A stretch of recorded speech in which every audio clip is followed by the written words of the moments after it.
Dije umufasha wanje akaba yaragize isanganya kuva kwa kabiri n'ubu akaba akiri muri koma, nta kintu na kimwe aragera kubona cyangwa ngo avuge.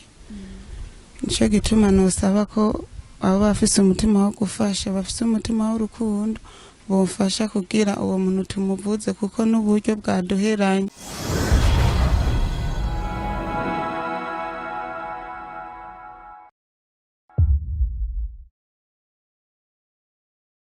Ndabaramukije abakunzi ba Sandi Umoja TV, abakunzi b'Imana, abakunzi b'igihugu cyacu cy'u Burundi, abakunzi b'abarundi n'abarundi kazi muri rusange.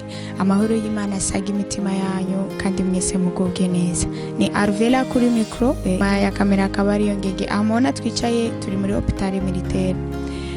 Twagendeye umuntu w'umumama, muramubona umumama twicaranye ngaha. Yarahuye n'ibibazo bikomeye cyane. Ibibazo ndabizi yuko murabizi ko abarundi mwamye mufise umutima wo gufashanya kuva kera. Abarundi turakundana, abarundi Imana yaraduhezagiye, muri duke tuba dufise turasangira, kandi ubuzima bw'umuntu murabizi ko ari cyo kintu c'igiciro kiba gikomeye muri iyi si. Umumama tugiye kuganira n'uyu mubona ngaha aragwaje muri hôpital militaire, vyinshi sishobora kubimuvugira, reka ndamuha akanya yidondore abantu bariko baradukurikirana hama tuganire. Amahoro mama. Amahoro. Murakomeye? Buke buke nidukomeye kubera turagwaje. Ko mwihangane cyane kandi Imana ibafashe. No gusenga Imana. Reka ndagusabe widondore abantu bariko baradukurikirana kugira ngo bamenye umuntu turiko turaganira kano kanya. Ku mazina nitwa Nzeyimana Claudine, aba ngwajije umufasha wanje akaba yaragize isanganya kuva kwa kabiri n'ubu akaba akiri muri koma, nta kintu na kimwe aragera kubona cyangwa ngo avuge. Nico gituma nosaba ko abo bafise umutima wo gufasha, bafise umutima w'urukundo, bomfasha kugira uwo muntu tumuvuze kuko n'uburyo bwaduheranye. Kuva kwa kabiri tumaze gukoresha amahera menshi cyane. Umutware wawe mwamufitaniye abana bangana gute? Abana 3. Yagize isanganya kwa kabiri, kuva ku munsi wa kabiri ari muri koma, ntashobora kuvuga cyangwa aravuga. Ni kwa kuntu umuntu aba aremvye? Narigera avuga, aracari muri koma uko nyene. Barabaciye numvise mu byo mwagerageje kumbarira, ni barababwiye yuko hano bashobora kubaha transfer mukaja kumuvuza hanze, nibyo?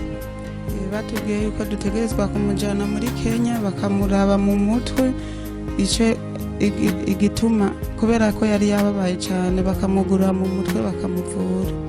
Batubwiye yuko ino bitoshoboka ari mpaka muri Kenya.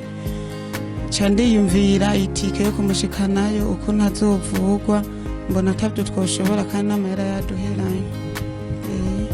Bababwiye yuko kugira ngo bashobore kumuvura muri Kenya haba hakenewe nk'uburyo bungana gute? Ntabyo turamenya, sindamenya igitigiri c'amafaranga akeneye, ariko gusa maze kumva ko ari muri Kenya aje nzirikana ku mahera y'amarundi, numva ubwoba, numva ko atayo tuzoronka. Mu majambo make ico gitigiri bakikubwira cyangwa batakikubwira ayo mafaranga n'ubundi ntayo usanzwe ufise, urabona ko atazobona? Yaduheranye n'ubunye mu kugura imiti biratugora. Ni ikihe kintu wumva wosaba umuntu ariko aradukurikirana hano ashobora kugufasha? Ikintu nosaba umuntu yaba afise umutima w'urukundo, umutima wo gufasha, yodufasha tukaraba ukuntu yoshikayo n'ukuntu yovugwa ngo babakoze. Reka tugushimire kandi tugusabe ngo ukomeze kwihangana. Ariko mbere yuko ndangiza, umuntu abaye abakeneye akaba yifuza nko kuza kubashikako kubaraba cyangwa akaba afise nk'akantu yifuza kubaterera, yo baronka yoca ku telefone 61 008 401. Hari abantu bataba bazi igifaransa, sinzi ko mushobora kubabwira mu Kirundi. 6 ubusa 8 4 ubusa 1. Tantine mukomeze kuyihanga. Ashanaho gusenga kuko aho bigeze n'amasengesho gusa. Imana niyo izobiboneka mukora hajya hantu kuko ararembye. Ariko ndabizeza yuko mu ijuru hari Imana itabara, Imana izobagirira neza, ntaco muzoba ubugombe bw'Imana mu majambo make buranguke ku buzima bwiwe. amen. Murakoze kuba mwaduhaye umwanya mu tukaganira. namwe murakoze. Sawa murakoze namwe mwakurikiranye kino kiganiro. Nkuko natanguye ndabivuga, abarundi tugizwe n'umutima wo gufasha. Hano hantu mubona umama ariko aravugira je nashoboye kuhashika, aragwaye kandi ararembye cyane.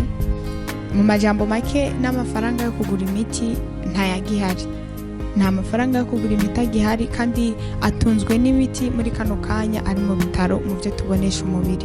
Ndasaba ngo umuntu wese agize agatima akumva ku mutima wiwe arakozwe ko arafise ikintu ashobora gufasha uyu muvyeyi mubona ngaha, arashobora kumwandikira kuri izo nimero mwumvise yabahaye, mukamuhamagara. Turaza kuzandika ngaha musi muri video ku bantu mutashoboye kuzifata, inimero muzirabe musi uyu mumama yabahaye, hama murashobora kumurondera mukamuha agatererano akaja kuvuza umutware wiwe. Abarundi mufashe uyu muvyeyi ntabo mupfakazi, kurera abana 3 murabizi yuko atari kintu coroshe. Ndabasaba ngo mumufashe, mumuterere, n'ufise duke natinye kudutanga, isorosoro igwiriye igiye, hama uyu muvyeyi ashobore kuja kuvuza umutware wiwe, azarera ibibondo vyiwe neza, nawe azashima Imana, kandi namwe muzoba mwandikishije igitsibo mw'ijuru. Murakoze cyane, Imana ibahe umugisha. Ciao.